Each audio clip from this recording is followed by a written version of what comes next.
നമസ്കാരം. കേരളയിൽ മഞ്ഞുരുകുമോ? മുഖ്യമന്ത്രി ഗവർണറെ കണ്ടു. കൂടിക്കാഴ്ച നീണ്ടത് 1 മണിക്കൂറോളമാണ്. ചർച്ച സൗഹാർദ്ദപരമെന്ന് രാജ്ഭവൻ വ്യക്തമാക്കുമ്പോഴും സർവകലാശാല വിഷയങ്ങളിൽ സമവായം ഉണ്ടാകുമോ? ടോപ് 10ലേക്ക് എല്ലാ പ്രിയപ്പെട്ട പ്രേക്ഷകർക്കും സ്വാഗതം. ആദ്യം നോക്കാം ഇന്നത്തെ 10 പ്രധാനപ്പെട്ട വാർത്തകൾ.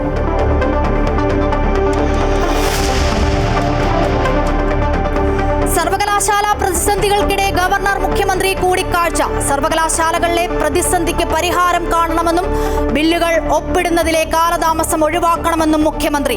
സർക്കാരിന്റെ ഓണാഘോഷ പരിപാടിയിലേക്ക് ഗവർണർക്ക് ക്ഷണം. സർക്കാരിന്റെ സുഗമമായ പ്രവർത്തനത്തിനു വേണ്ടിയുള്ള മുഖ്യമന്ത്രിയുടെ ഇടപെടലെന്ന് മന്ത്രി പി രാജീവ്.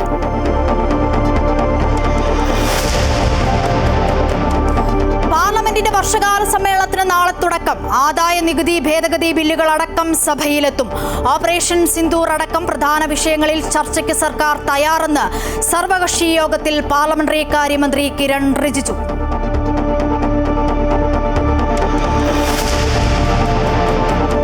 അഹമ്മദാബാദിൽ തകർന്ന വിമാനത്തിന്റെ വൈദ്യുതി വിതരണത്തിൽ തകരാർ ഉണ്ടായിരുന്നതായി സൂചന.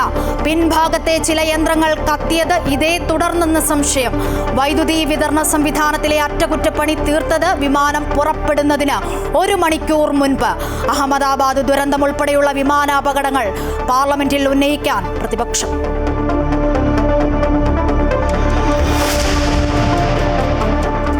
അനാസ്ഥയിൽ പൊലിയുന്ന ജീവനുകൾ. പൊട്ടിവീണ വൈദ്യുത കമ്പികളിൽ നിന്നും ഷോക്കേറ്റ് സംസ്ഥാനത്ത് 2 മരണം. തിരുവനന്തപുരം നെടുമങ്ങാട്ട് 19-കാരൻ മരണപ്പെട്ടത് കാറ്ററിംഗ് ജോലി കഴിഞ്ഞ് ബൈക്കിൽ മടങ്ങവേ. കോഴിക്കോട് കൊയിലാണ്ടിയിലെ ഫാത്തിമയ്ക്കും ദാരുണാന്ത്യം. ആലപ്പുഴ കാർത്തികപ്പള്ളിയിൽ സർക്കാർ സ്കൂൾ കെട്ടിടത്തിന്റെ മേൽക്കൂര കനത്ത മഴയിൽ തകർന്നു വീണു. അവധി ദിവസമായതിനാൽ വൻ അപകടം ഒഴിവായി.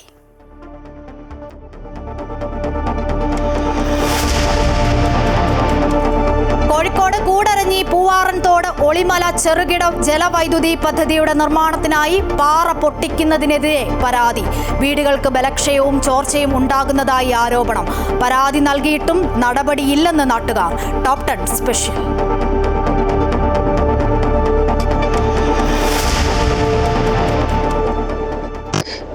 സൂയിസൈഡ് ചെയ്യാൻ പോലുള്ള ധൈര്യമില്ല എനിക്ക്.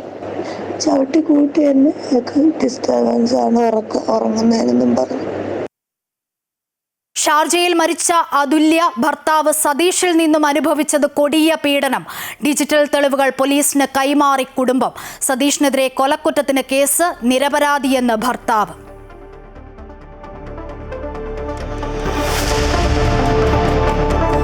ആലപ്പുഴയിൽ കുട്ടനാട്ടിലൂടെ ആദ്യമായി സ്വകാര്യ ബസ് സർവീസ്. കൃഷ്ണ ബസ് നാളെ മുതൽ ഓടിത്തുടങ്ങും. സർവീസ് സാഗര ആശുപത്രി ജംഗ്ഷനിൽ നിന്നും കോലോത്ത് ബോട്ട് ജെട്ടി വരെ. First on Amrita news.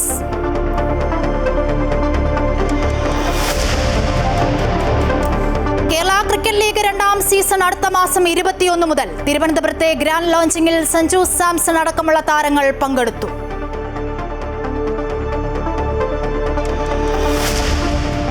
എന്റെ കോലമില്ല, എന്നെ കത്തിച്ചാലും എന്റെ അഭിപ്രായം ഞാൻ.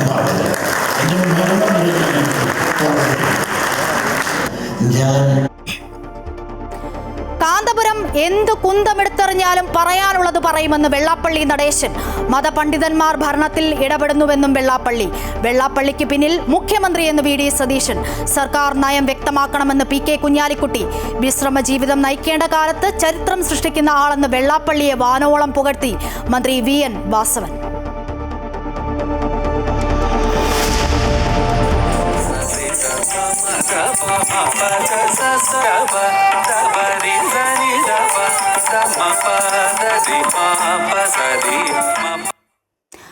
അനിക ഭരതനാട്യത്തിലെ ഭാവി വാഗ്ദാനം.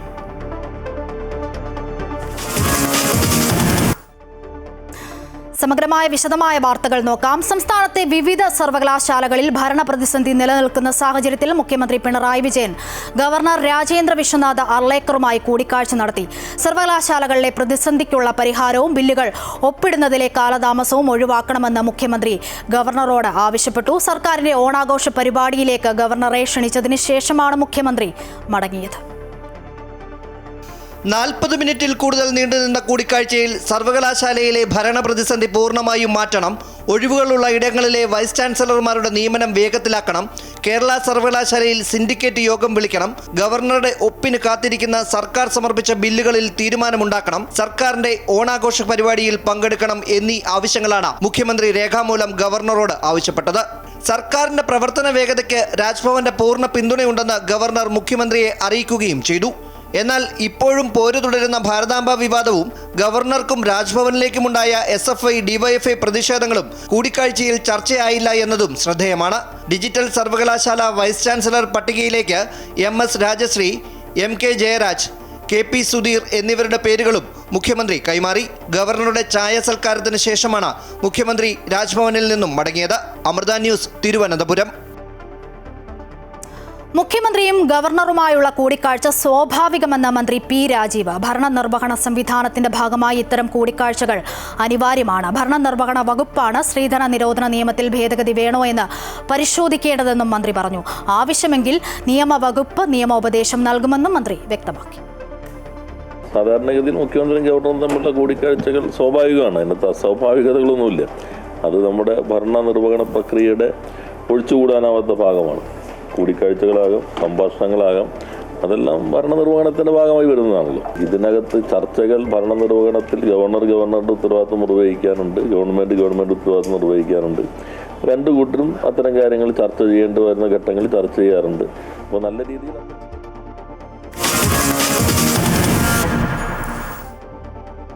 പാർലമെന്റിന്റെ വർഷകാല സമ്മേളനത്തിന് നാളെ തുടക്കമാകും. അതിനു മുന്നോടിയായി സർവകക്ഷി യോഗം ചേർന്നു. ഓപ്പറേഷൻ സിന്ദൂർ ഉൾപ്പെടെയുള്ള വിഷയങ്ങളിൽ ചർച്ച നടത്താൻ സർക്കാർ തയ്യാറെന്ന് സർവകക്ഷി യോഗത്തിൽ കേന്ദ്രമന്ത്രി കിരൺ റിജിജു പറഞ്ഞു. അഹമ്മദാബാദ് ദുരന്തം ഉൾപ്പെടെയുള്ള വിമാന അപകടങ്ങൾ പാർലമെന്റിൽ ഉന്നയിക്കുമെന്നും വിവാദ വിഷയങ്ങളിൽ പ്രധാനമന്ത്രിയുടെ പ്രസ്താവന തേടുമെന്നും പ്രതിപക്ഷം വ്യക്തമാക്കി. ഒരു മാസം നീണ്ടു നിൽക്കുന്ന പാർലമെന്റ് സമ്മേളനത്തിനാണ് തുടക്കമാവുക. ആദായനികുതി ഭേദഗതി ബില്ലടക്കം ഈ സമ്മേളനത്തിൽ 17 ബില്ലുകൾ പരിഗണനയിൽ വരും. സഭയുടെ സുഗമമായ നടത്തിപ്പ് ഉറപ്പാക്കുക എന്ന ലക്ഷ്യത്തോടെയാണ് സർക്കാർ സർവകക്ഷി യോഗം വിളിച്ചത്. ഓപ്പറേഷൻ സിന്ദൂർ ഉൾപ്പെടെയുള്ള പ്രധാന വിഷയങ്ങളിൽ ചർച്ച നടത്താൻ സർക്കാർ തയ്യാറാണെന്നും സർവകക്ഷി യോഗത്തിൽ കേന്ദ്രമന്ത്രി വ്യക്തമാക്കി. എന്നാൽ ട്രംപിന്റെ അവകാശവാദങ്ങളിലും പെഹൽഗാമിലെ സുരക്ഷാ പരാജയത്തിലും ബീഹാറിലെ വോട്ടർ പട്ടിക പരിഷ്കരണത്തിലും പ്രധാനമന്ത്രി നരേന്ദ്രമോദിയുടെ പ്രസ്താവന തേടുമെന്ന് സർവകക്ഷി യോഗത്തിൽ കോൺഗ്രസ് വ്യക്തമാക്കി. ചർച്ചകളിലെ എല്ലാ ചോദ്യങ്ങൾക്കും മറുപടി നൽകുമെന്നും ഭരണപക്ഷവും പറഞ്ഞു. തുറന്ന മനസ്സോടെയുള്ള ചർച്ചകളാണ് വേണ്ടതെന്നും നിയമങ്ങളെയും പാർലമെന്ററി പാരമ്പര്യങ്ങളെയും വിലമതിക്കുന്നുവെന്നും കേന്ദ്രമന്ത്രി കിരൺ റിജിജു വ്യക്തമാക്കി. मगर पार्लियामेंट का सदन अच्छी तरह से चले ये सबका जिम्मेदारी है. ऑपोजिशन का भी जिम्मेदारी है और सरकार का भी जिम्मेदारी है. പ്രധാനമന്ത്രിയും രാഹുൽ ഗാന്ധിയും സർവകക്ഷി യോഗത്തിൽ പങ്കെടുത്തില്ല. ഓഗസ്റ്റ് 21 വരെയാണ് വർഷകാല സമ്മേളനം. 21 സിറ്റിംഗുകളാണ് ഈ സമ്മേളനത്തിൽ ഉണ്ടാവുക. News desk, Amrita TV.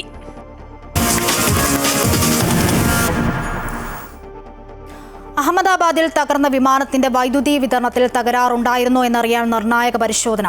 Black box പൂർണ്ണമായും കത്തിയമർന്നത് സംശയം ബലപ്പെടുത്തുന്നു. വിമാനത്തിലെ ട്രാൻസ്ഡ്യൂറസിലെ അറ്റകുറ്റപ്പണി തീർത്തത് വിമാനം പുറപ്പെടുന്നതിന് 1 മണിക്കൂർ മുമ്പെന്നാണ് റിപ്പോർട്ടുകൾ. അതിനിടെ അഹമ്മദാബാദ് ദുരന്തം ഉൾപ്പെടെയുള്ള വിമാന അപകടങ്ങൾ പ്രതിപക്ഷം പാർലമെന്റിൽ ഉന്നയിക്കും. എയർക്രാഫ്റ്റ് ആക്സിഡന്റ് ഇൻവെസ്റ്റിഗേഷൻ ബ്യൂറോ വിമാനത്തിന്റെ പിൻഭാഗത്തെ ഘടകങ്ങളുടെ വിശദമായ വിശകലനം നടത്തുമെന്നാണ് വിവരം. ടെയിലിലെ വൈദ്യുത തീപിടുത്തം പറന്നുയരാൻ തുടങ്ങിയപ്പോൾ വിമാനത്തിന്റെ ഏതെങ്കിലും യന്ത്രഭാഗങ്ങളിലുണ്ടായ തകരാർ മൂലമാണോ അതോ ആഘാതത്തെ തുടർന്നുണ്ടായതാണോ എന്നാണ് പരിശോധിക്കുക. വിമാനം പറന്നുയരുന്നതിന് മുമ്പ് വൈദ്യുത തകരാർ സംഭവിച്ചിട്ടുണ്ടെങ്കിൽ ഫ്ലൈറ്റ് സെൻസറുകളുടെ പ്രവർത്തനത്തെ തടസ്സപ്പെടുത്തുമെന്നും ഇന്ധന വിതരണം നിർത്താൻ വിമാനത്തിന്റെ എഞ്ചിൻ കൺട്രോൾ യൂണിറ്റിന് തെറ്റായ സന്ദേശം നൽകാൻ സാധ്യതയുണ്ടെന്നും അന്വേഷണത്തിന്റെ ഭാഗമായ ഒരു ഉദ്യോഗസ്ഥൻ ദേശീയ മാധ്യമങ്ങളോട് പറഞ്ഞതായാണ് വിവരം. വിമാനത്തിന്റെ ട്രാൻസ്ഡ്യൂസറിൽ അറ്റകുറ്റപ്പണികൾ നടത്തിയതിനും തെളിവുണ്ട്. ട്രാൻസ്ഡ്യൂസറിലെ തകരാർ വിമാനത്തിലെ മുഴുവൻ വൈദ്യുത സംവിധാനത്തെയും ബാധിക്കുന്നതാണ്. ലണ്ടനിലേക്ക് വിമാനം പുറപ്പെടുന്നതിന് 1 മണിക്കൂർ മുമ്പാണ് ഈ പ്രശ്നം പരിഹരിച്ചതെന്നും റിപ്പോർട്ടുകളുണ്ട്. News desk, Amrita TV.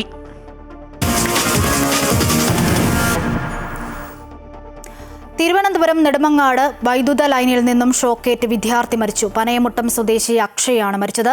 Catering ജോലി കഴിഞ്ഞ് മടങ്ങുന്നതിനിടയിൽ രാത്രി 12 മണിയോടെ റോഡിൽ പൊട്ടിവീണ ലൈൻ കമ്പിയിൽ നിന്നും ഷോക്കേറ്റാണ് മരണം. അക്ഷയ്ക്കൊപ്പം ബൈക്കിൽ സഞ്ചരിച്ചിരുന്ന 2 പേർ പരിക്കുകളോടെ രക്ഷപ്പെട്ടു.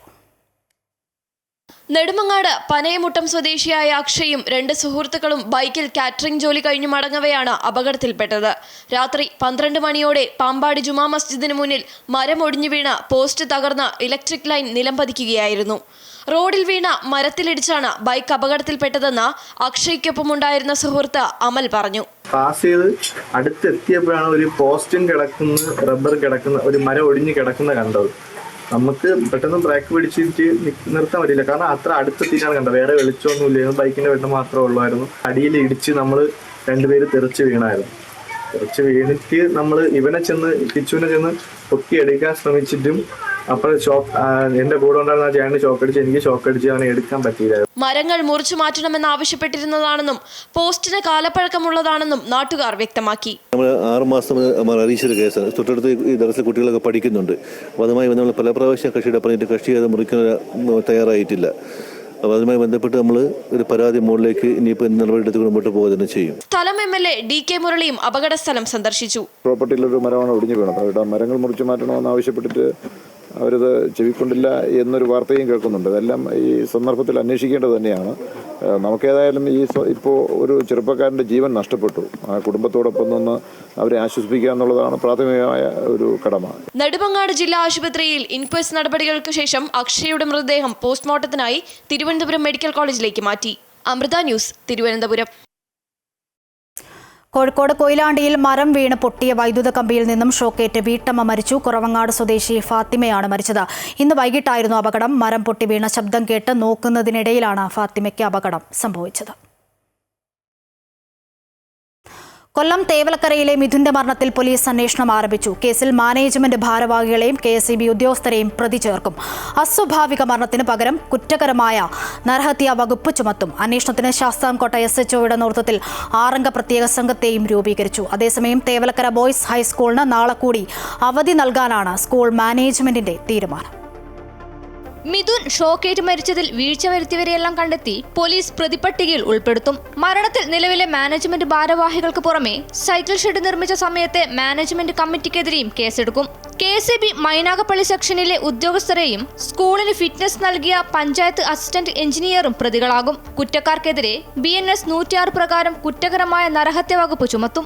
എന്നാൽ മിഥുന്റെ കുടുംബത്തിന് സ്കൂൾ മാനേജ്മെന്റ് 10 ലക്ഷം രൂപ സഹായം നൽകാൻ തീരുമാനമായി. നാളെ ഉച്ചയ്ക്ക് ശേഷം സ്കൂളിന്റെ സാമ്പത്തിക സഹായം കുടുംബത്തിന് കൈമാറും. എന്ത് നടപടിയും നേരിടാൻ തയ്യാറാണെന്നും മാനേജർ പറഞ്ഞു. അന്വേഷണ സംഘം മാനേജ്മെന്റ് കമ്മിറ്റി യോഗത്തിന്റെ മിനിറ്റ്സ് ബുക്ക് ശേഖരിച്ചു. കൂടുതൽ മൊഴികൾ രേഖപ്പെടുത്തും. മിഥുന്റെ മരണത്തിന് പിന്നാലെ അടച്ച സ്കൂൾ ചൊവ്വാഴ്ച തുറക്കും.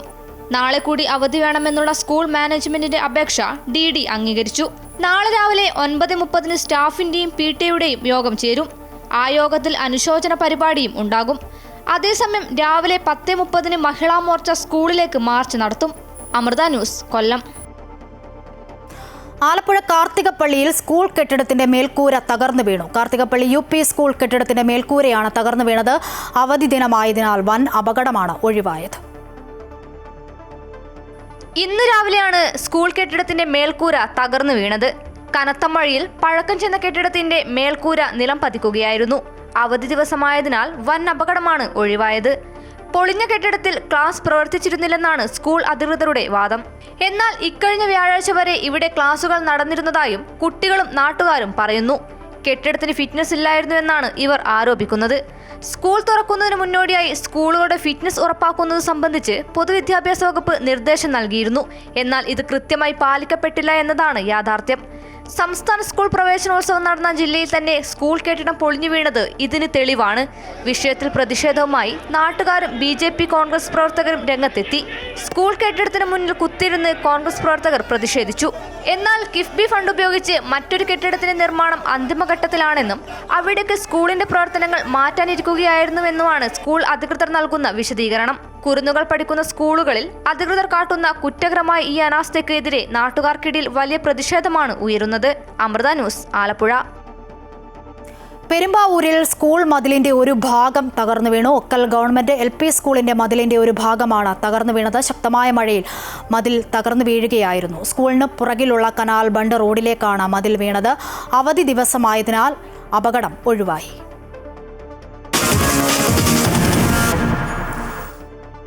ഇനി ടോപ് 10 സ്പെഷ്യൽ സ്റ്റോറി നോക്കാം. കോഴിക്കോട് കൂടരഞ്ഞി ഗ്രാമപഞ്ചായത്തിലെ പൂവാറൻതോട് ഒളിമല ചെറുകിട ജലവൈദ്യുതി പദ്ധതിയുടെ നിർമ്മാണത്തിനായി പാറ പൊട്ടിച്ചതോടെ നിരവധി വീട്ടുകാർ ഭീതിയിലാണ്. വൻതോതിലുള്ള പാറ പൊട്ടിക്കൽ കാരണം വീടുകൾക്ക് ബലക്ഷയവും ചോർച്ചയും ഉണ്ടായതായാണ് പരാതി. സ്ഥലം MLA, ജില്ലാ കളക്ടർ, KSEB അധികൃതർ എന്നിവർക്കെല്ലാം പരാതി നൽകിയെങ്കിലും യാതൊരു നടപടിയും ഉണ്ടായിട്ടില്ല എന്ന് നാട്ടുകാർ ആരോപിക്കുന്നു.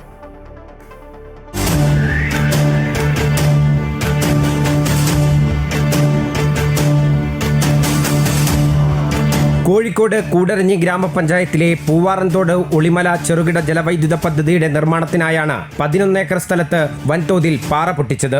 ഇതോടെ തൊട്ടടുത്തുള്ള നിരവധി വീടുകളുടെ ചുമരും കോൺക്രീറ്റും വിണ്ടുകീറി വീടുകൾക്ക് ബലക്ഷയവും ചോർച്ചയും ഉണ്ടായി. പാറ പൊട്ടിച്ചു തുടങ്ങിയപ്പോൾ തന്നെ പ്രശ്നം KSEB ഉദ്യോഗസ്ഥരെയും കരാർ കമ്പനിയായ ആരിക്കോൺ അധികൃതരെയും അറിയിച്ചിരുന്നു. നാട്ടുകാർക്കുണ്ടാവുന്ന എല്ലാ നഷ്ടങ്ങൾക്കും നഷ്ടപരിഹാരം നൽകുമെന്ന് ഉറപ്പു നൽകിയതാണെന്നും നാട്ടുകാർ പറയുന്നു. ഇതിനകത്ത് അവരോട് നമ്മൾ ഒരുപാട് പരാതിയും കാര്യങ്ങളും കൊടുത്തപ്പോൾ ഇത് കഴിയുമ്പോൾ നിങ്ങൾക്ക് എല്ലാം ചെയ്തു തരാൻ പറഞ്ഞാൽ ചെയ്ത് ലാസ്റ്റ് അവർ ചെയ്തു തരില്ല. ഇപ്പോൾ മാനേജർ ഞങ്ങൾക്ക് അങ്ങോട്ട് കാശ് കൊടുക്കാനുള്ള സിസ്റ്റത്തിലാണ് അവിടെ ഈ അറാംകോ കമ്പനിയുടെ മാനേജർ നമ്മളോട് സംസാരിക്കുന്നത്. അങ്ങനത്തെ ഒരു അവസ്ഥയാണ് കാര്യങ്ങൾ. എല്ലാ വീടെല്ലാം പൊട്ടി എല്ലാം നാശമായി കിടക്കുന്നു. ഇവിടെ കല്ല് പൊട്ടിച്ച് ഞങ്ങളുടെ പേര ഫുള്ള് വിണ്ട് കയറി ഇപ്പൊ അവര് വന്ന് നോക്കിപ്പോയി ഞങ്ങൾ എന്തെങ്കിലും ചെയ്തു തരാന്നാ പറഞ്ഞത്. ഇപ്പൊ അതിന്റെ ഒരു ഇതുമില്ല. ഇപ്പൊ മഴ പെയ്താൽ ഞങ്ങൾക്ക് ഫുള്ള് അടുക്കളയിൽ വെള്ളമാണ് ഇത് പൊട്ടിയിട്ട്. ലോൺ എടുത്തും പഞ്ചായത്തിന്റെ സഹായത്തോടെയും പുതുതായി നിർമ്മിച്ച വീടുകളാണ് സ്ഫോടനം കാരണം വിള്ളൽ വീണ് തകർച്ചാ ഭീഷണി നേരിടുന്നത്. പിന്നെ മൊത്തം പൊട്ടി നാശമായിരിക്കുന്നത്. ഇനി ഒരു വേറെ ഒരെണ്ണം ഉണ്ടാക്കാൻ നിവൃത്തിയില്ല. ലോണും കാര്യങ്ങളൊക്കെ ആയിട്ടാണ് ഇത്രയും നാക്കിയെടുത്തത്. പല സ്ഥലത്ത് സോയിൽ പൈപ്പിംഗ് സംവിധാനങ്ങളുള്ള നാടാണ് ഈ സ്ഥലമാണിത്. എന്നിട്ട് പോലും ഇതുപോലെ വീടുകളെല്ലാം നശിച്ചിട്ടും ഇവരുടെ അടുത്ത് ഓരോ പാർട്ടിക്കാരെടുത്തും നമ്മുടെ MLA അടക്കം എല്ലാവരെയും MP ഓഫീസിൽ വരെ നമ്മൾ അറിയിച്ചതാണ് ഈ സംഭവത്തെക്കുറിച്ച്. പക്ഷേ ആരും ഒരാൾ പോലും തിരിഞ്ഞു നോക്കാൻ വന്നിട്ടില്ല. അതേസമയം പൂവാറൻതോട് ജലവൈദ്യുത പദ്ധതിയുടെ നിർമ്മാണ പ്രവൃത്തികളുടെ ഭാഗമായി വീടുകൾക്ക് കേടുപാട് സംഭവിച്ചത് ശ്രദ്ധയിൽപ്പെട്ടിട്ടുണ്ടെന്ന് MLA പ്രതികരിച്ചു. ഗ്രാമപഞ്ചായത്ത് പ്രസിഡന്റിന്റെ നേതൃത്വത്തിൽ വീടുകളുടെ കേടുപാടുകൾ പരിഹരിച്ചു നൽകുമെന്ന തീരുമാനമുണ്ടാക്കിയതാണെന്നും തിരുവമ്പാടി MLA ലിൻഡോ ജോസഫ് അറിയിച്ചു. അതേസമയം പ്രശ്നത്തിന് ഉടൻ പരിഹാരം കാണണമെന്നാവശ്യപ്പെട്ട് നാട്ടുകാരുടെ നേതൃത്വത്തിൽ ആക്ഷൻ കമ്മിറ്റിയും രൂപീകരിച്ചിട്ടുണ്ട്. അമൃത ന്യൂസ്, കോഴിക്കോട്. നാട്ടുകാർ വിട്ടുകൊടുത്ത സ്ഥലത്ത് നിന്നും 1 മീറ്റർ പോലും വിടാതെയാണ് പൂവാറൻതോട് പദ്ധതി നടപ്പിലാക്കുന്നതെന്നാണ് നാട്ടുകാർ ആരോപിക്കുന്നത്. തൊട്ടടുത്ത് ഗവൺമെന്റ് LP സ്കൂളുകൾ ഉൾപ്പെടെ സ്ഥാപനങ്ങൾക്കും നിരവധി വീടുകൾക്കും ഭീഷണിയാകുന്ന രീതിയിൽ പ്രദേശത്തു നിന്നും ലോഡ് കണക്കിന് കല്ല് പൊട്ടിച്ചെടുത്ത് മറ്റ് സ്ഥലങ്ങളിലേക്ക് കടത്തിക്കൊണ്ടു പോകുകയാണെന്നും നാട്ടുകാർ ആരോപിക്കുന്നുണ്ട്. പാറ പൊട്ടിക്കലിനെതിരെ തകർന്ന വീടുകൾ മുൻ MLAയും തൃണമൂൽ കോൺഗ്രസ് നേതാവുമായ PV അൻവറും സന്ദർശിച്ചിരുന്നു. പ്രതികരണം നോക്കാം. ഏതാണ്ട് 100-ന് മേലെ വീടുകളുണ്ട്. അവരും ഒരു ഗവൺമെൻറ് LP സ്കൂള് ഇവിടുന്ന് ഒരു 50 മീറ്റർ ഡിസ്റ്റൻസേ ഉള്ളൂ. പള്ളി അവിടെ പുതിയത് പണിതുണ്ട്, മഠമുണ്ട്, അതുപോലെ ക്രിസ്ത്യൻ പള്ളിയുണ്ട്, മുസ്ലിം പള്ളിയുണ്ട്. ഈ പ്രദേശത്തുള്ള ഇത് അനധികൃതമായിട്ട് ഇവരെ പദ്ധതിക്ക് വേണ്ടതും അല്ലാത്തതുമായ കല്ലുകൾ പൊട്ടിച്ച് ഇവിടുന്ന് കയറ്റി അടിച്ച് ചെല്ലാനം, കൊടുങ്ങല്ലൂരൊക്കെ പോയി അവിടെ പുലിമുട്ടും ഇതും ഉണ്ടാക്കാനായിട്ട് ഇവിടുന്ന് കല്ലുകൾ കൊണ്ടുപോയി ധാരാളമായിട്ട് ഇവിടുന്ന് പൊട്ടിച്ച് നീക്കം ചെയ്യുകയാണ് ചെയ്തത്. അതിൻ്റെ ഭാഗമായിട്ട് വൻ ശക്തി ഉഗ്ര സ്ഫോടനത്തോടു കൂടിയാണ് കല്ലുകൾ പൊട്ടിച്ചത്. ഇത്തരത്തിലുള്ള ചെറിയ പ്രതിസന്ധികൾ വരുമ്പോൾ അതിനെ കവർ ചെയ്യാനുള്ള കോമ്പൻസേഷൻ എമൗണ്ട് പോലും ടെൻഡറിൽ വെക്കാറുണ്ട്. ഈ പദ്ധതിക്കും അങ്ങനെ ഉണ്ടാകുമെന്ന് തന്നെയാണ് കരുതുന്നത്. അതുണ്ടെങ്കിലും ഇല്ലെങ്കിലും ജനങ്ങൾക്ക് വേണ്ടി സർക്കാർ ഉണ്ടാക്കിയ ഒരു പ്രൊജക്റ്റിൽ ഉണ്ടാകുന്ന നഷ്ടങ്ങൾ കോമ്പൻസേറ്റ് ചെയ്യാൻ സർക്കാർ മോറലി കമ്മിറ്റഡ് ആണ്. പക്ഷെ അത് നടന്നിട്ടില്ല. ഇവിടെ ഒറ്റപ്പെട്ട് നിൽക്കുന്ന അതുകൊണ്ട് അവർക്ക് വേണ്ടിയിട്ട് ആരും സംസാരിക്കാനുണ്ടായില്ല എന്നാണ് ഇതുമായി ബന്ധപ്പെട്ട് നഷ്ടമുണ്ടായ വീട്ടുകാർ പറയുന്നത്. വിവരങ്ങൾ MM രാഗേഷ് കോഴിക്കോട് നിന്നും നൽകും. രാഗേഷ്, ഈ പാറ പൊട്ടിക്കുമ്പോഴുള്ള ജനങ്ങളുടെ ആശങ്ക അത് പരിഹരിക്കപ്പെടേണ്ടതാണ്. ഗൗരവതരമായ പ്രശ്നങ്ങളാണ് അവർ ആരോപിക്കുന്നതും. ഈ നടപടികൾ അധികൃതരുടെ ഭാഗത്തു നിന്നും ഉണ്ടാകുമോ? എന്താണ് മനസ്സിലാക്കേണ്ടത് രാഗേഷ്? കോഴിക്കോട് കൂടരഞ്ഞിയിലെ പൂവാറൻതോടുള്ള KSEBയുടെ ജലവൈദ്യുത പദ്ധതിയാണിത്. 3 മെഗാവാട്ട് വൈദ്യുതി ഉൽപ്പാദനം ലക്ഷ്യമിട്ടുകൊണ്ടുള്ള പദ്ധതിയാണ്. 2 വർഷം മുമ്പാണ് KSEB ഇവിടെ പ്രവൃത്തി ആരംഭിച്ചിട്ടുള്ളത്. ഏകദേശം 21.5 കോടി രൂപ ചെലവിലാണ് ഇത്തരത്തിലൊരു പദ്ധതി വരുന്നത്. ഈ ഒരു പദ്ധതി വരുന്ന ഘട്ടത്തിൽ തന്നെ തൊട്ടടുത്തുള്ള അയൽവാസികളായിട്ടുള്ള വീട്ടുകാരെല്ലാം തന്നെ ഈ പാറ പൊട്ടിക്കുന്ന സമയത്തുള്ള ബുദ്ധിമുട്ടുകൾ ഇവരുടെ ശ്രദ്ധയിൽപ്പെടുത്തിയിരുന്നു. എന്നാൽ തുടക്കത്തിൽ തന്നെ KSEBയും നിർമ്മാണം ഏറ്റെടുത്തിട്ടുള്ള സ്വകാര്യ കമ്പനിയും പറഞ്ഞിരുന്നത് ഇത്തരത്തിലുള്ള നഷ്ടപരിഹാരങ്ങൾ വീടുകൾക്കും മറ്റും സംഭവിക്കുന്ന നഷ്ടപരിഹാരങ്ങളെല്ലാം തന്നെ കമ്പനിയും KSEBയും ചേർന്ന് നികത്തുമെന്നുള്ളതായിരുന്നു. എന്നാൽ നിർമ്മാണം മുന്നോട്ട് പോകുമ്പോൾ വീടുകൾ ഉൾപ്പെടെ ചോർന്നൊലിക്കുന്ന സാഹചര്യം ഉണ്ടായി. എന്നാൽ ഇതിൽ ആരാണ് തീരുമാനമെടുക്കേണ്ടത് എന്നുള്ള കാര്യത്തിൽ ഇപ്പോഴും അവ്യക്തതയാണ്. ഇത് തന്നെയാണ് ജനങ്ങളെ ആശങ്കയിലാക്കുന്നത്. ഏതായാലും സ്ഥലം MLA ലിൻഡോ ജോസഫുമായി സംസാരിച്ചിരുന്നു. അദ്ദേഹം പറയുന്നത് ഈ വിഷയത്തിൽ അടിയന്തരമായി തന്നെ വീടുകൾക്കുള്ള നഷ്ടപരിഹാരം നൽകുന്നതിന് പഞ്ചായത്തുമായൊക്കെ തന്നെ യോഗം ചേർന്ന കാര്യങ്ങളിൽ തീരുമാനമുണ്ടാക്കിയിട്ടുണ്ട് എന്നുള്ളതാണ്. ഏതായാലും ഇത് വീട്ടുകാർക്ക് അനുഭവിക്കാനായിട്ടില്ല എന്നുള്ളതാണ് വസ്തുത. അതുകൊണ്ട് തന്നെയാണ് ഇപ്പോൾ മനുഷ്യാവകാശ പ്രവർത്തകനായിട്ടുള്ള ആളുകളും ഒപ്പം തന്നെ PV അൻവർ ഉൾപ്പെടെയുള്ള ആളുകളും രംഗത്ത് വന്നിരിക്കുന്നത്. ഏതായാലും ആക്ഷൻ കമ്മിറ്റി രൂപീകരിച്ച് മുന്നോട്ട് പോവുകയാണ്. വളരെ ഗുരുതരമായ പ്രശ്നമാണ്. പ്രശ്നങ്ങൾ പരിഹരിക്കേണ്ടത് അനിവാര്യവുമാണ്. വിവരങ്ങളാണ് കോഴിക്കോട് നിന്നും രാകേഷ് നൽകുന്നത്. ഷാർജയിൽ മലയാളി യുവതിയെ ജീവനൊടുക്കിയ നിലയിൽ കണ്ടെത്തിയ സംഭവത്തിൽ കേസെടുത്ത് പോലീസ്. ഭർത്താവ് സതീഷിനെതിരെ കൊലക്കുറ്റമടക്കം ചുമത്തിയാണ് ചവറ പോലീസ് കേസെടുത്തത്. സ്ത്രീധന നിരോധന നിയമം, ആത്മഹത്യാ പ്രേരണാ കുറ്റം തുടങ്ങി വിവിധ വകുപ്പുകളും ചുമത്തിയിട്ടുണ്ട്. അതുല്യെ ഭർത്താവ് മർദ്ദിക്കുന്ന ദൃശ്യങ്ങളടക്കം പുറത്തു വന്നിരുന്നു. ഇതും പോലീസ് തെളിവായി സ്വീകരിച്ചു. കൊല്ലം തേവലക്കര അതുല്യ ഭവനിൽ രാജശേഖരൻ പിള്ളയുടെയും തുളസിഭായിയുടെയും മകളാണ് മരിച്ച അതുല്യ ശേഖർ.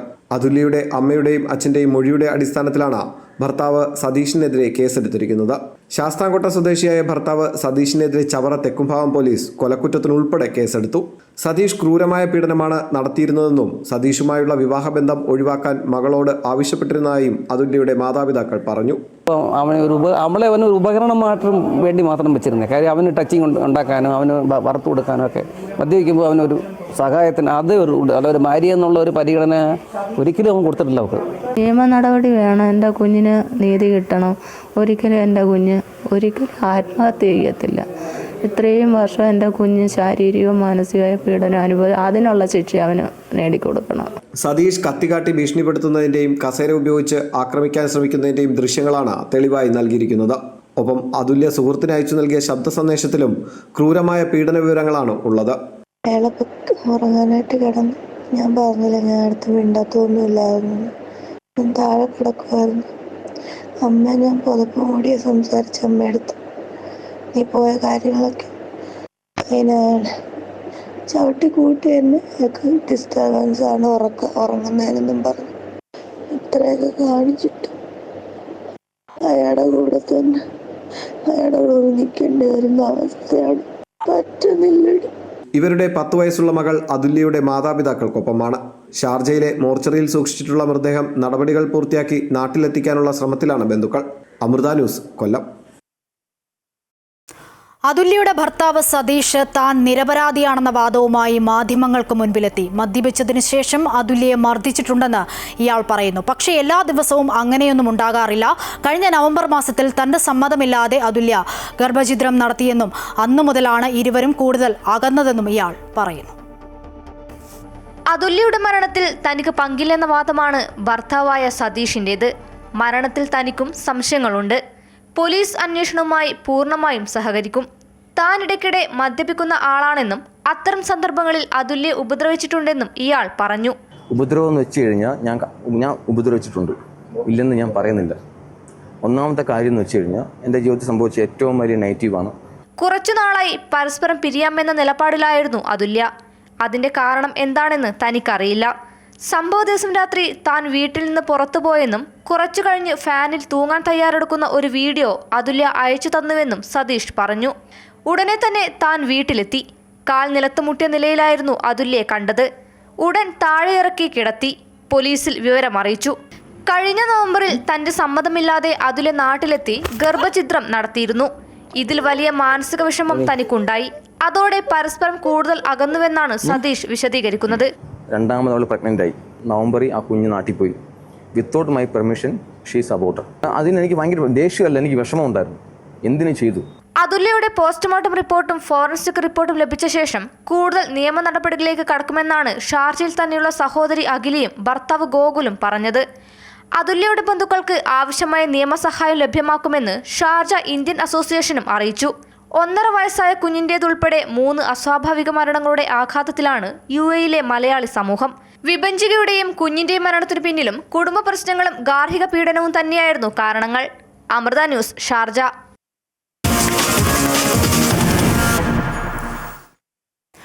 ചരിത്രത്തിലാദ്യമായി കുട്ടനാടിന്റെ ഹൃദയത്തിലൂടെ ആദ്യ സ്വകാര്യ ബസ് സർവീസിന് തുടക്കമാകുന്നു. കൃഷ്ണ ബസ്സാണ് ഈ ചരിത്ര നിമിഷത്തെ അടയാളപ്പെടുത്തി കുട്ടനാടിന്റെ ഗ്രാമഭംഗിയിലൂടെ കുതിച്ചുപായാനായി ഒരുങ്ങുന്നത്. സാഗര ആശുപത്രി ജംഗ്ഷനിൽ നിന്നും ആരംഭിക്കുന്ന സർവീസ് കോലോത്ത് ജെട്ടിയിൽ സമാപിക്കും. നാളെ മുതലാകും സർവീസ് ആരംഭിക്കുക. കുട്ടനാടിലെ ജനങ്ങൾക്ക് ഇത് ചരിത്ര മുഹൂർത്തമാണ്. ചരിത്രത്തിൽ ആദ്യമായി കുട്ടനാടിന്റെ ഗ്രാമവീതിയിലൂടെ ഒരു സ്വകാര്യ ബസ് സർവീസിന് തയ്യാറെടുക്കുമ്പോൾ അത് കുട്ടനാടുകാർക്ക് പുത്തൻ അനുഭവമാകും. കൃഷ്ണ ബസ്സാണ് ഈ ചരിത്ര നിമിഷത്തെ അടയാളപ്പെടുത്തി കുട്ടനാടിന്റെ ഹരിതാഭയിലൂടെ കുതിച്ചുപായാൻ ഒരുങ്ങുന്നത്.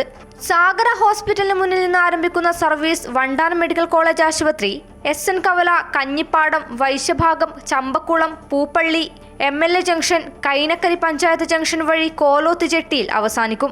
ഇത് ഒരുപാട് കടമ്പകൾ കടന്നാണ് ഇപ്പോൾ ഈ ലെവലിലെങ്കിൽ നമ്മൾ എത്തിയിരിക്കുന്നത്.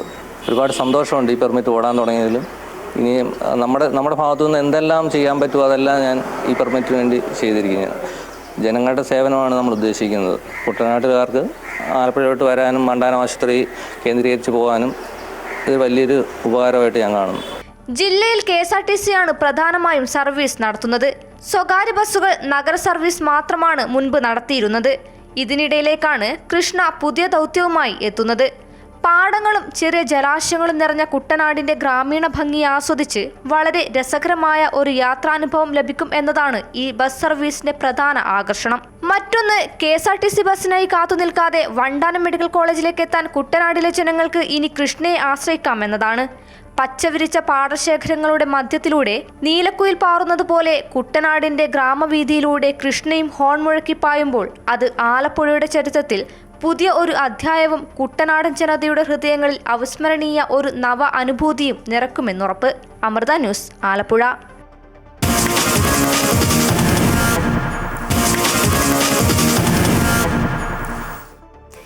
Kerala cricket league season 2 grand launch കായികമന്ത്രി V. അബ്ദുറഹ്മാൻ നിർവഹിച്ചു. ഫാൻ ജേഴ്സി ലോഞ്ച് സഞ്ജു സാംസണും സൽമാൻ നിസാറും ചേർന്ന് നിർവഹിച്ചു. ഓഗസ്റ്റ് 21 മുതൽ സെപ്റ്റംബർ 6 വരെയാണ് രണ്ടാം സീസൺ മത്സരങ്ങൾ നടക്കുക. കേരള ക്രിക്കറ്റ് പ്രേമികളെ ആവേശത്തിലാഴ്ത്തി Kerala cricket league season 2 August 21 മുതൽ തിരുവനന്തപുരത്ത് നടക്കും. KCLന്റെ ആദ്യ സീസൺ ഗംഭീര വിജയമായിരുന്നു. ആദ്യ സീസണിൽ ഇല്ലാതിരുന്ന സഞ്ജു സാംസൺ രണ്ടാം സീസണിന്റെ ഭാഗമാകുന്നു എന്നതും ഇത്തവണത്തെ പ്രത്യേകതയാണ്. കായികമന്ത്രി V. അബ്ദുറഹ്മാനാണ് KCLന്റെ ഭാഗ്യചിഹ്നങ്ങളായ ബാറ്റിന്റെ കൊമ്പൻ, ചാക്യാർ, വേഴാമ്പൽ എന്നിവ പ്രകാശനം ചെയ്തത്. സാക്ഷിയാക്കി ഒരു ഇതിഹാസ പിറവി. എന്താകും ആ തീരുമാനം? മർമ്മത്തുകൊള്ളും നർമ്മവുമായി കളി നിയമം പറയാൻ ചാക്യ. നിയമങ്ങളോ അതവൻ പറയും, നിങ്ങൾ കേൾക്കൂ. അവൾ വരികയായി, കാറ്റായി, മഴയായി, അഗ്നിഗോളമായി, ചടുലം, ഉഗ്രം, തീക്ഷ്ണം, സർവസംഹാരിയായി ഗജവീരൻ വരികയായി. മക്കളെ, ശൗര്യത്തിന്റെ കൊടുമുടിയേറി വരികയായി അവൻ. സംസ്ഥാനത്തുടനീളം പര്യടനം നടത്തുന്ന ട്രോഫി ടൂൾ പ്രചരണ വാഹനത്തിന്റെ flag off VK Prashanth MLA, Sanju Samson, Keerthy Suresh എന്നിവർ ചേർന്ന് നിർവഹിച്ചു. KCLന്റെ ഭാഗമാകാൻ സാധിക്കുന്നതിൽ സന്തോഷമുണ്ടെന്ന് സഞ്ജു സാംസൺ വ്യക്തമാക്കി. ഇത്രയും വലിയൊരു പ്ലാറ്റ്ഫോം അല്ലെങ്കിൽ ഇങ്ങനത്തെ ഒരു സ്വപ്നമാണിത്. നമ്മളെല്ലാവരും കേരള ക്രിക്കറ്റിന് വേണ്ടി 15-20 വർഷമായിട്ട് കളിച്ചുകൊണ്ടിരിക്കുന്ന കുറേ പ്ലേയേഴ്സാണ്. അപ്പോൾ ഇങ്ങനത്തെ ഒരു സ്റ്റേജ്, സ്റ്റാർ സ്പോർട്സിൽ ലൈവായിട്ട് 10 മാച്ച് കളിക്കാൻ കിട്ടിയ ഒരു അവസരം നാട്ടിലെ ക്രിക്കറ്റേഴ്സിനും ക്രിക്കറ്റ് ഫാൻസിനൊക്കെ എല്ലാവർക്കും ഒരു ഭയങ്കര ഒരു മോട്ടിവേഷനാണ് നൽകിയത്. കേരളത്തിലെ മുൻനിര താരങ്ങൾ ഉൾപ്പെടെ പങ്കെടുക്കുന്ന 6 ടീമുകളാണ് ഇത്തവണ മത്സര രംഗത്തുള്ളത്. അമൃത ന്യൂസ്, തിരുവനന്തപുരം. വിവാദ പരാമർശത്തിൽ വിശദീകരണവുമായി വെള്ളാപ്പള്ളി നടേശൻ രംഗത്ത്. കാന്തപുരം എന്തു കുന്തമെടുത്തെറിഞ്ഞാലും പറയാനുള്ളത് പറയുമെന്ന് വെള്ളാപ്പള്ളി വ്യക്തമാക്കി. മതപണ്ഡിതന്മാർ ഭരണത്തിൽ ഇടപെടുന്നുവെന്നും മുസ്ലിം കൂട്ടായ്മയായ മുസ്ലിം ലീഗിനെ മതേതര പാർട്ടി എന്നാണ് വിളിക്കുന്നതെന്നും വെള്ളാപ്പള്ളി പരിഹസിച്ചു. അതേസമയം വെള്ളാപ്പള്ളിയുടെ പരാമർശങ്ങൾക്ക് പിന്നിൽ മുഖ്യമന്ത്രിയാണെന്ന് VD സതീശനും പച്ചയ്ക്ക് വർഗീയത പറയാൻ സർക്കാർ കൂട്ടുനിൽക്കുന്നുവെന്ന് PK കുഞ്ഞാലിക്കുട്ടിയും വിമർശിച്ചു. കാന്തപുരം എന്തു കുന്തമെറിഞ്ഞാലും പറയാനുള്ളത് പറയുമെന്നാണ് വെള്ളാപ്പള്ളി നടേശന്റെ നിലപാട്. തന്നെ വേട്ടയാടുന്ന സ്ഥിതിവിശേഷമാണ് നിലനിൽക്കുന്നത്. തന്നെ കത്തിച്ചാലും അഭിപ്രായത്തിൽ നിന്ന് പിന്നോട്ടില്ലെന്നും വെള്ളാപ്പള്ളി തുറന്നടിച്ചു. ഈ കോലം കത്തിക്കരുത്, എന്റെ കോലമില്ല, എന്നെ കത്തിച്ചാലും എന്റെ അഭിപ്രായത്തിൽ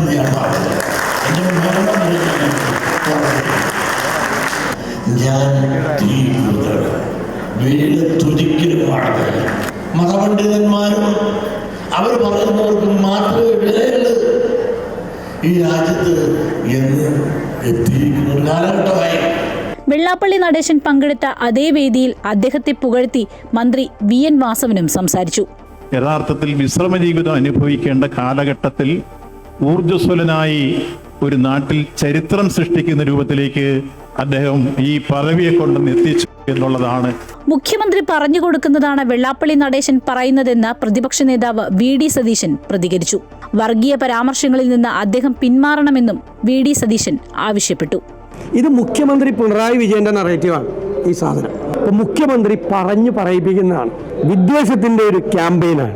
അത് ആര് നടത്തിയാലും ഞങ്ങൾ അതിനെ ചോദ്യം ചെയ്യും. പച്ചയ്ക്ക് വർഗീയത പറയാൻ സർക്കാർ കൂട്ടുനിൽക്കുകയാണെന്നും വെള്ളാപ്പള്ളിയുടെ പ്രസ്താവനയിൽ സർക്കാർ മറുപടി പറയണമെന്നും PK കുഞ്ഞാലിക്കുട്ടി ആവശ്യപ്പെട്ടു. ഏത് സമുദായ നേതാവ് വർഗീയത പറഞ്ഞാലും അത് തെറ്റാണെന്നും അദ്ദേഹം കൂട്ടിച്ചേർത്തു. ഏത് സമുദായ വക്താവ് പറഞ്ഞാലും അത് സമൂഹത്തിൻ്റെ ഇടയിൽ സ്പർദ്ധ ഉണ്ടാക്കുകയും എന്ത് ചെയ്യണം സർക്കാർ തീരുമാനിക്കട്ടെ. ഇത്തരം വർഗീയ പ്രസംഗങ്ങൾ സമൂഹത്തിൽ ഉണ്ടാക്കുന്ന പ്രത്യാഘാതം ഗുരുതരമാണ്. എന്നാൽ വെള്ളാപ്പള്ളിയുടെ പരാമർശത്തോട് ആത്മസംയമനമാണ് നല്ലതെന്ന നിലപാടിലാണ് സാദിഖ് അലി ശിഹാബ് തങ്ങൾ. ഇങ്ങനെയുള്ള പ്രസ്താവനകളൊക്കെ വരുമ്പോൾ അത് വലിയ തരത്തിൽ വേദന ഉണ്ടാക്കുന്ന ഒന്നാണ്. പക്ഷെ നമ്മുടെ ഒരു ആശ്വാസം എന്നുള്ള കേരളത്തിലെ ജനങ്ങൾ അതിനെ വിലക്കെടുക്കുന്നില്ല എന്നുള്ളതാണ്. അതിന് 2 മാസം മുമ്പ് അദ്ദേഹം സമാനമായിട്ടുള്ള കാര്യങ്ങളൊക്കെ പറഞ്ഞു. പക്ഷെ അതൊക്കെ എല്ലാവരും തള്ളിക്കളഞ്ഞതാണ്. വെള്ളാപ്പള്ളി നടേശന്റെ പ്രസ്താവനയിൽ പരസ്പര ആരോപണ പ്രത്യാരോപണങ്ങൾ ചൂടുപിടിച്ചിരിക്കുകയാണ്. പരാമർശങ്ങളിൽ സർക്കാർ കൂട്ടുനിൽക്കുകയാണെന്ന ആരോപണമാണ് കോൺഗ്രസ് പ്രധാനമായും മുന്നോട്ട് വെക്കുന്നത്. എന്നാൽ വാക്കുകളിൽ ഉറച്ചു നിൽക്കുകയും കൂടുതൽ കടുത്ത ഭാഷയിൽ വിമർശനങ്ങൾ ഉന്നയിക്കുകയും ചെയ്യുകയാണ് വെള്ളാപ്പള്ളി നടേശൻ. SNDP യോഗം ജനറൽ സെക്രട്ടറി സ്ഥാനത്ത് 30 വർഷം പൂർത്തിയാക്കിയ വേളയിലാണ് അദ്ദേഹം പുതിയ വിവാദങ്ങളിലേക്ക് കടന്നിരിക്കുന്നത്. അമൃത ന്യൂസ്, കൊച്ചി. മുസ്ലിം ലീഗിന്റെ മതമേലധ്യക്ഷന്മാർക്ക് മുൻപിൽ മുട്ടിലിഴയേണ്ട സ്ഥിതിയാണ് CPM-നെന്ന് വെള്ളാപ്പള്ളി നടേശൻ ആലുവയിൽ പറഞ്ഞു. ഇടതും വലതുമെല്ലാം മുസ്ലിം ലീഗും കേരള കോൺഗ്രസും പറഞ്ഞാൽ മിണ്ടുമോ എന്നും അവർക്ക് വേണ്ടത് വോട്ട് ബാങ്ക് രാഷ്ട്രീയമാണെന്നും വെള്ളാപ്പള്ളി പറഞ്ഞു. കാന്തപുരം വിവേകമുള്ള നേതാവായിട്ടാണ് കണക്കാക്കിയിരുന്നത്. ജാതി സർവേ എടുക്കുമ്പോൾ സാമ്പത്തിക സർവേ കൂടി വേണമെന്നും വെള്ളാപ്പള്ളി പറഞ്ഞു. മതപണ്ഡിതന്മാർ വരെ കേരളത്തെ നിയന്ത്രിക്കുകയും ഭരിക്കുകയും പറയുകയും അവർ പറയുന്ന വാക്ക് കേൾക്കുവാൻ ഇടതുപക്ഷ ഗവൺമെന്റ് പോലും മുട്ടിക്കഴിഞ്ഞ ഉടക്കുന്നത് സമ്മതിക്കേണ്ട ഒരു ആവശ്യവും ഡിമാൻഡുകളും അംഗീകരിക്കേണ്ട അവസ്ഥയിലേക്ക് മാറിയെങ്കിൽ അത് വളരെ കൂട്ടായ്മ. അടുത്ത കേരള മുഖ്യമന്ത്രി അവർക്ക് ആകണമെന്നുള്ള പരമലക്ഷ്യത്തോടുകൂടി ബുദ്ധിപരമായി നീങ്ങുന്നു. ധർമ്മസ്ഥലയിൽ മൃതദേഹങ്ങൾ മറവു ചെയ്ത വെളിപ്പെടുത്തൽ പ്രത്യേക സംഘം അന്വേഷിക്കും. DGP പ്രണവ് മൊഹന്തിയുടെ നേതൃത്വത്തിൽ പ്രത്യേക സംഘത്തെ നിയോഗിച്ച് കർണാടക സർക്കാർ. വനിതാ IPS ഉദ്യോഗസ്ഥയും സംഘത്തിൽ ഉൾപ്പെടുന്നു. 1995 മുതൽ 2014 വരെ 100-ലധികം സ്ത്രീകളുടെ മൃതദേഹം സംസ്കരിച്ചുവെന്നാണ് ശുചീകരണ തൊഴിലാളി വെളിപ്പെടുത്തിയത്. പ്രത്യേക സംഘത്തെ വെച്ച് അന്വേഷണം സജീവമാക്കണമെന്ന് പല കോണുകളിൽ നിന്നും ആവശ്യമുയർന്നിരുന്നു. സുപ്രീം കോടതിയിൽ നിന്നും വിരമിച്ച ജസ്റ്റിസ് ഗോപാലഗൌഡയുടെ നേതൃത്വത്തിൽ അഭിഭാഷക സംഘം മുഖ്യമന്ത്രിയെയും കണ്ടിരുന്നു. ഇതിനു പിന്നാലെയാണ് പ്രത്യേക അന്വേഷണ സംഘത്തെ കർണാടക സർക്കാർ നിയോഗിച്ചത്. DGP P. മൊഹന്തിയുടെ നേതൃത്വത്തിൽ വനിതാ IPS ഉദ്യോഗസ്ഥയും ഉൾപ്പെടുന്നതാണ് പ്രത്യേക അന്വേഷണ സംഘം. IG MN അനുജേത്, DCP Soumyalatha, SP Jithendrakumar ദായം എന്നിവരാണ് സംഘാംഗങ്ങൾ. കഴിഞ്ഞ 20 വർഷത്തിനിടെ ധർമ്മസ്ഥല മേഖലയിൽ കാണാതായ സ്ത്രീകളുടെയും വിദ്യാർത്ഥിനികളുടെയും കേസുകൾ, അസ്വാഭാവിക മരണക്കേസുകൾ, കൊലപാതക കേസുകൾ, ബലാത്സംഗ കേസുകൾ എന്നിവയിൽ സമഗ്രവും നിഷ്പക്ഷവുമായ അന്വേഷണം പ്രത്യേക സംഘം നടത്തും. ദക്ഷിണ കന്നഡ ജില്ലാ പോലീസ് ഓഫീസിൽ നിന്നായിരിക്കും SIT പ്രവർത്തിക്കുകയെന്നും ആവശ്യമായ ഉദ്യോഗസ്ഥരെയും ജീവനക്കാരെയും നിയമിക്കുമെന്നും സർക്കാർ പുറത്തിറക്കിയ ഉത്തരവിൽ പറയുന്നു. അന്വേഷണ പുരോഗതി ഡയറക്ടർ ജനറലിനും ഇൻസ്പെക്ടർ ജനറലിനും പതിവായി റിപ്പോർട്ട് ചെയ്യാനും അന്വേഷണ റിപ്പോർട്ട് വേഗത്തിൽ സർക്കാരിന് സമർപ്പിക്കാനും SITക്ക് നിർദ്ദേശം നൽകിയിട്ടുണ്ട്. News desk, Amrita TV. IAS പരിശീലന രംഗത്ത് ഉദ്യോഗാർത്ഥികൾക്ക് മികച്ച അവസരമൊരുക്കി അമൃത IAS അക്കാദമി. കേരളത്തിൽ എല്ലാ ജില്ലകളിൽ നിന്നും ഒരാൾക്ക് സൗജന്യ IAS പരിശീലനം നൽകുന്ന എയിം 14 പദ്ധതിയുടെ ഭാഗമായുള്ള അക്കാദമി പ്രവേശന പരീക്ഷ എല്ലാ ജില്ലകളിലെയും അമൃത വിദ്യാലയങ്ങളിൽ നടന്നു. IAS രംഗത്തേക്ക് മികവുറ്റ തലമുറയെ വാർത്തെടുക്കുന്നതിൽ പ്രധാന പങ്കുവഹിക്കുന്ന പരിശീലന സ്ഥാപനമാണ് അമൃത IAS അക്കാദമി. തിരുവനന്തപുരം ആസ്ഥാനമാക്കി പ്രവർത്തിക്കുന്ന IAS അക്കാദമി കേരളത്തിലെ എല്ലാ ജില്ലകളിലും ഓരോ IAS IPS ഓഫീസർമാർ എന്ന ലക്ഷ്യത്തോടെയാണ് എയിം 14 അമൃത സ്കോളർഷിപ്പ് എഴുത്തു പരീക്ഷ സംസ്ഥാന വ്യാപകമായി അമൃത സ്കൂളുകളിൽ നടത്തിയത്. 2016 മാതാ അമൃതാനന്ദമയി ദേവിയുടെ അനുഗ്രഹാശിസ്സുകളോട് തുടങ്ങിയ സ്ഥാപനമാണ് അമൃത IAS അക്കാഡമി. കഴിഞ്ഞ 9 വർഷമായി 322 റിസൾട്ട്സ് നമ്മുടെ ക്രെഡിറ്റിലുണ്ട്. ആദ്യമായാണ് ഞങ്ങളൊരു സ്കോളർഷിപ്പ് അഖില കേരള അടിസ്ഥാനത്തിൽ നടത്തിയത്. തിരുവനന്തപുരം ഉൾപ്പെടെ 14 ജില്ലകളിലും അമൃത വിദ്യാലയങ്ങളിൽ വെച്ചിട്ടാണ് ഇതിൻ്റെ ടെസ്റ്റ് നടന്നത്. നല്ലൊരു പാർട്ടിസിപ്പേഷനായിരുന്നു ഓൾ ഓവർ കേരള കിട്ടിയിട്ടുള്ളത്. ഇത് ഞങ്ങളുടെ ഒരു സോഷ്യൽ കമ്മിറ്റ്മെൻ്റാണ്. മാതാ അമൃതാനന്ദമയി ദേവിയുടെ നിർദ്ദേശപ്രകാരമാണ് പ്രാപ്തരായ എല്ലാ കുട്ടികളിലേക്കും സിവിൽ സർവീസ് പഠനം എത്തിക്കാൻ വേണ്ടി ചെയ്യുന്നതിൻ്റെ ഭാഗമായിട്ടാണ് ഈ ഒരു സ്കോളർഷിപ്പ് ടെസ്റ്റ് നടത്തിയത്. എഴുത്തു പരീക്ഷയിൽ ഓരോ ജില്ലയിലും ഉന്നത വിജയം നേടുന്ന ഒരു വിദ്യാർത്ഥിക്ക് അമൃത IAS അക്കാദമിയിൽ പ്രിലിംസ് കം മെയിൻസ് പരിശീലനം സൗജന്യമായിരിക്കും.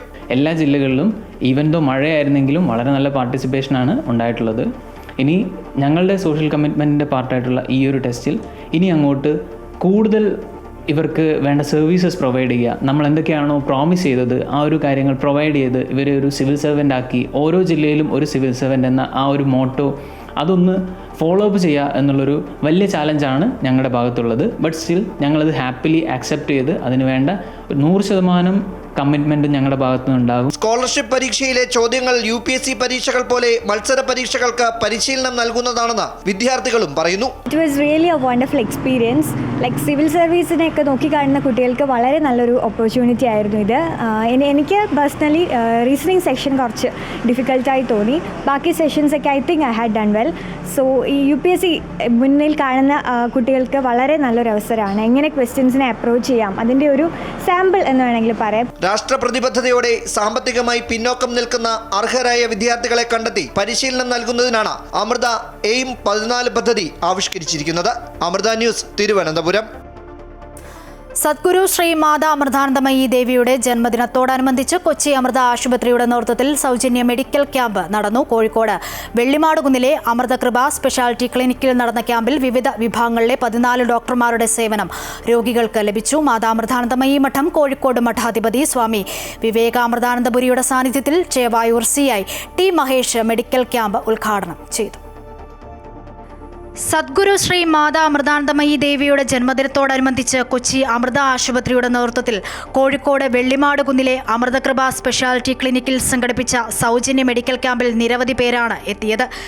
ജനറൽ മെഡിസിൻ, ജനറൽ സർജറി, ശിശുരോഗ വിഭാഗം, അസ്ഥിരോഗ വിഭാഗം, ENT തുടങ്ങി വിവിധ 14 ഡോക്ടർമാരാണ് സൗജന്യ മെഡിക്കൽ ക്യാമ്പിൽ ഉണ്ടായിരുന്നത്. മാതാ അമൃതാനന്ദമയി മഠം കോഴിക്കോട് മഠാധിപതി സ്വാമി വിവേകാമൃതാനന്ദപുരിയുടെ സാന്നിധ്യത്തിൽ Chevayur CI T Mahesh medical camp ഉദ്ഘാടനം ചെയ്തു. ഈ അമൃതാനന്ദമയി പ്രസ്ഥാനത്തിൻ്റെ ആതുര സേവന രംഗം ചെന്നെത്താത്ത ഏത് സ്ഥലം നമ്മുടെ ഭൂഗോളത്തിൽ ഉണ്ടോ എന്നൊരു സംശയമാണ്. അമ്മയുടെ അനുഗ്രഹത്താൽ കൊച്ചി അമൃത ആശുപത്രിയുടെ നേതൃത്വത്തിൽ നിരവധി സൗജന്യ മെഡിക്കൽ ക്യാമ്പുകളാണ് ഇതുവരെ നടത്താൻ സാധിച്ചിട്ടുള്ളതെന്ന് മാതാ അമൃതാനന്ദമയി മഠം കോഴിക്കോട് മഠാധിപതി സ്വാമി വിവേകാമൃതാനന്ദപുരി പറഞ്ഞു. അമ്മയുടെ അനുഗ്രഹത്താൽ ഒരുപാട് സ്ഥലങ്ങളിൽ അത് സേവന സന്നദ്ധരായിട്ടുള്ള ഡോക്ടേഴ്സ് പൂർണ്ണമായിട്ടും അവർ അതിനുവേണ്ടി മാറ്റിവെച്ചതാണ്. നയാ പൈസ പോലും അതിൽ വാങ്ങാതെ അവർ അമ്മയുടെ എന്നുള്ള സങ്കല്പത്തിൽ വന്ന ഈ സ്ഥലങ്ങളിലെല്ലാം മെഡിക്കൽ ക്യാമ്പ് ധാരാളം, എനിക്ക് തന്നെ അറിയില്ല, അതിനും മാത്രം ക്യാമ്പുകൾ നടത്താൻ ഇടയായിട്ടുണ്ട്.